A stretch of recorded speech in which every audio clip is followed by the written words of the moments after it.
Hi, I'm Steve Van Metre, and welcome to your Monday Night Premiere, where we take about 15 minutes every Monday and Wednesday evening to try to make sense of a market right now that's still not making much sense. Tonight's topics are Huawei, which is the Chinese telecom company, lumber prices, and of course, hedge fund positioning. How are those hedge fund managers doing this week in terms of where they're positioned in the market? So let's start out with Huawei.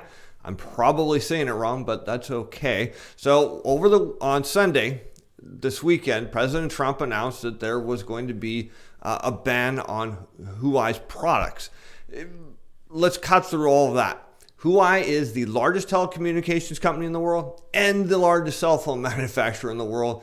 And as if it even matters at this point, they are a leader in fifth generation cell phone technology. They've got it, and a lot of other places don't have it yet, but they've got it.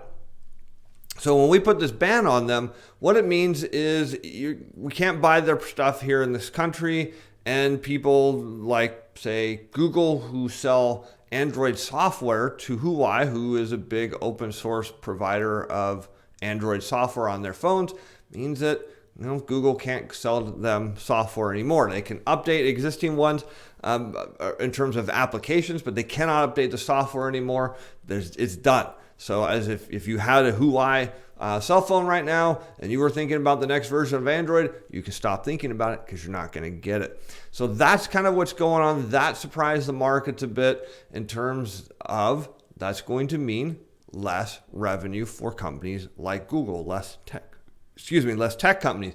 The other issue that came out, and it was not an implied threat, but it was kind of an inferred threat, is that China may somehow block the export of rare earth materials or metals to the United States. Now, just so you understand, that rare earths aren't actually rare. What makes them rare is they're difficult to extract from the other rocks that they're on. And the United States currently does not have the facilities to do that, and so we rely entirely on China, or nearly entirely on China. That would be bad news for us in a big way. So what will they do? We don't know. Now, let's get on to some other important things. The content of this video is provided as educational information only. It's not intended to provide investment or other advice. Materials not to be construed as a recommendation or solicitation by or sell any security, financial product, instrument, or to participate in any particular trading strategy. This video was prepared by Steven Van Metre, own personal capacity. The opinions expressed in the video that do not reflect the view of Alice Financial Advisors Inc. or Steven Van Metre Financial. So the Huawei ban just is not going to be good for the tech industry. And as we play this one-upmanship in this tariff war, it's going to get worse before it gets better. It normally does.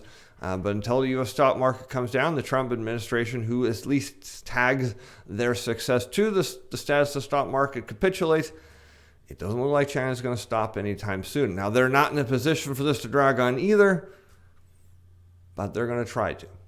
And we think we can outlast them. We'll see how that goes. Let's jump into how hedge funds are positioned, and then we'll talk about lumber. All right, so let's look. This is 10-year Treasury yields, so yields are in red, and the speculative positioning of the hedge funds, which is referred to as the dumb money, is in green, meaning the smart money, which is not shown here, has an equal and opposite on the other side. So when you see these green bars down, that means hedge funds are short the Treasury yields, meaning they believe that interest rates are going higher. And if you drew an equal, distant, different colored line from this purple line straight up, matching this green line here, the smart money is betting that interest rates are going lower. So, of course, you want to be positioned with the smart money, who seems to have a pretty good idea of where interest rates are headed here. Looking at the 30-year bonds, same thing. The hedge fund managers are net short and have increased their shorts over last week, and we saw that with the 10-year here, just a slight increase in their short positioning, meaning the smart money is taking back more bets that interest rates are headed lower.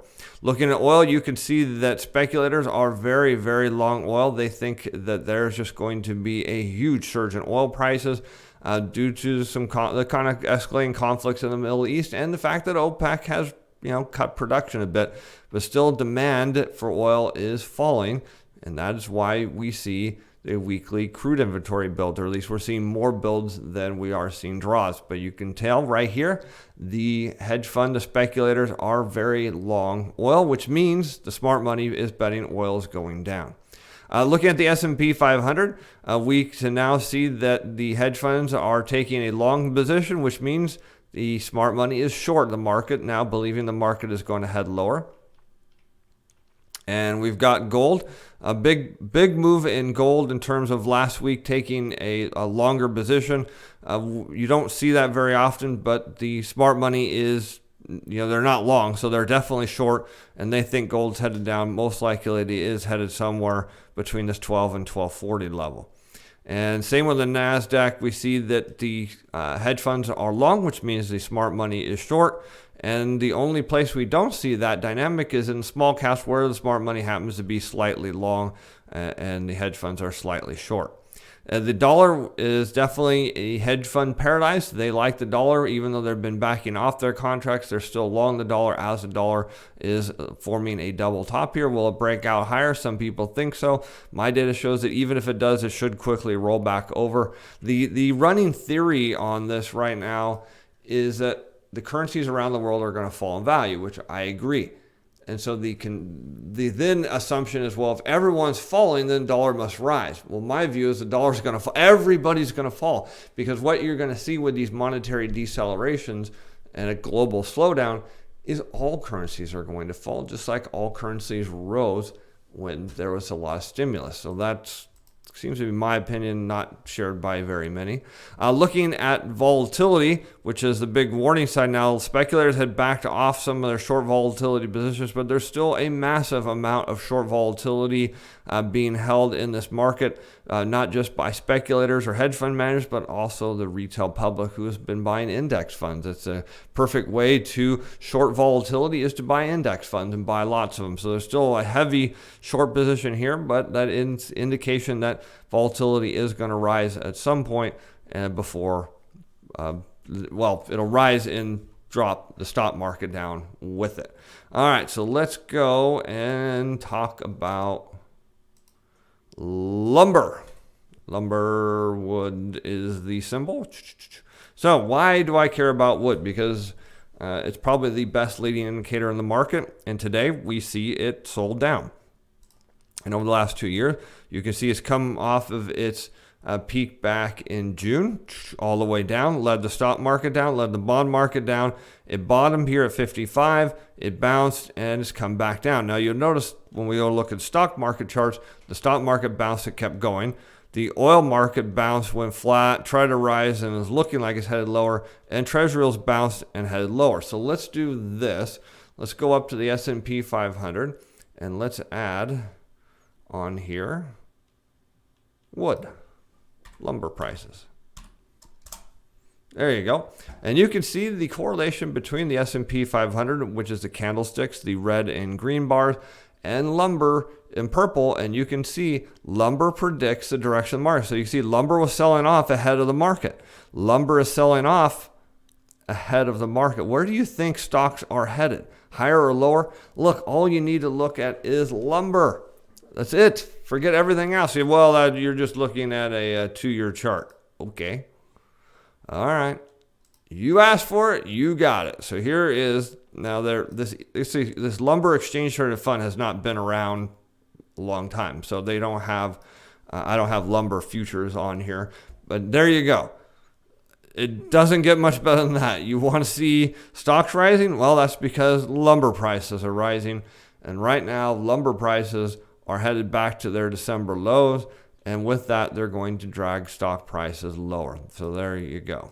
Let's look at Treasury yields, and you can see that, there you go, nice 2-year chart. Again, you can see lumber prices led Treasury yields lower and are headed back down again. And what does that tell us? The Treasury yields are going to break down. See how this purple, the lumber prices here consolidated and then went down. I said these sideways patterns tend to be more of a continuation than they do a reversal. So here you see the sideways pattern break down. And what have yields done? They've gone in a sideways pattern, and now they're breaking down. They're sitting back near their December lows. Lumber is not quite there, so it tells us that yields are headed lower as well as lumber prices. Now, what does that mean for oil and gas producing stocks? Well, Harder to see here because we get into the volume, but look at that. Beautiful correlation. What is lumber prices telling you? That oil and oil producing stocks are headed lower. We say, well, we're not looking at crude oil. All right. How's that for a correlation? Where is crude oil prices headed? Somewhere in the $40 range. That's what we can tell right now. They're way out of line. Well, what about emerging markets? A good proxy for global liquidity? Well, they're correlated there too. And you can see that based on lumber prices, that emerging markets are going to at least make another run at this double bottom here. And this is very interesting. I don't know. We'll see how much time we have to look at that. But there's something going on in emerging markets that I really like a lot. And we'll just see how time goes. But here you see one bottom in EM, two bottoms in EM, and now it's rolling over and headed down. Well, it makes sense because lumber prices are headed lower. And you can see that this correlation isn't quite perfect. It kind of breaks down, but the general direction is pretty good. I mean, look at that. Forget everything you know. Follow lumber prices. Put wood in your cell phone and you'll know where everything else is headed. And you can see when lumber prices rise, so do EM, so does broad equity market, and so do interest rates. And right now, lumber prices are telling us they're headed lower. If they break down below there, now let's clean this off and go look at, just look at them by themselves. There it is. If lumber prices get through their December lows, and at the moment, it's looking like they will, their next level of support is about 10% low. About somewhere around 10% from there. So they've got a ways to go, but we'll see. At the moment, it does not look good for the broad equity market. Does not look good for interest rates going up. It does not look good for emerging market stocks going up. Does not look good for crude oil. There's your leading indicator. The only really one you need to know. Now let's take a look at gold, because no update would be worth its salt at the moment. So gold is back headed down, tried to fight itself up today, really didn't get anywhere. So sitting back here in this, resistance where, or support, I guess it would be right now. This is support, not resistance. Resistance up here, support's down here. Still indicating that we're headed down to this 1240, 1200 level. But let's look at gold mining stocks. Where there you are. So they bounced a little today. They actually were down a little today. I'm sorry, I shouldn't say they bounced. And they're also headed lower. You can see that pattern. But silver mining stocks are really painting the picture because now they're at their 2-year low. They actually closed just below their 2-year low. And based on that, we have to go out even further. It tells us the silver mining stocks are headed back to their 2015, 2016 lows. If that is true, and that's where they're headed, you might as well back the truck up because there aren't many opportunities. And the reason I say that is when you look at this chart, you see there was a big rally in the mining stocks, in metals as well, that drove prices up. And then from 2011 to 2016, so you have, depending on where you check this, you could go even as far as 2012. So you could say you had roughly a 3 to 4 year bear market, and then you have a rally. Well, here you have a peak at 2016, and the peak was late 2016. We now have a potential for a bottom 3 years later. And when you see a 3-year bear market, look, it doesn't keep going forever. That's the bottom line. It doesn't keep going forever. You do get bounces on these things, and that's the opportunity. So you see this 3-year bear market, and you're like, oh no, that thing's going down. No, it's not going down forever. No way. When it gets cheap enough, buyers always step in. When you look back at the chart pattern, it's really easy to see why they're going to step in, because all these people who bought back here in 2015, 2016, remember how much money they made from this $15 price up to the 50s. And these people here that bought this are thinking the same thing is going to happen, and for good reason. You've got a 3-year bear market down to your prior lows. Why wouldn't you buy? Exactly. And that's kind of the idea behind the gold and silver mining sector. Is we see lumber prices are telling us that emerging market stocks are headed lower, and emerging market stocks tend to be fairly correlated with gold and with gold and silver mining stocks. So that tells us those are being pulled down. It'll take a while longer for the broad equity market to pull down, which is why the first opportunity will be in that sector. The second reason is when you figure out that from a demographic standpoint, from a global economic standpoint, there really isn't much these central bankers can do. That reality says is they may eventually, they're either going to have to let the economies deflate and tell 75 million boomers are out of luck, or they're going to change the laws in the years that follow and print, and that's going to drive gold prices way high when people find out they're going to try to print. If they can. The current laws say no, but we'll see. But for the moment, lumber is telling you prices for the whole market, interest rates, broad equity prices, emerging markets, all headed lower. I'll see you Wednesday. Bye now.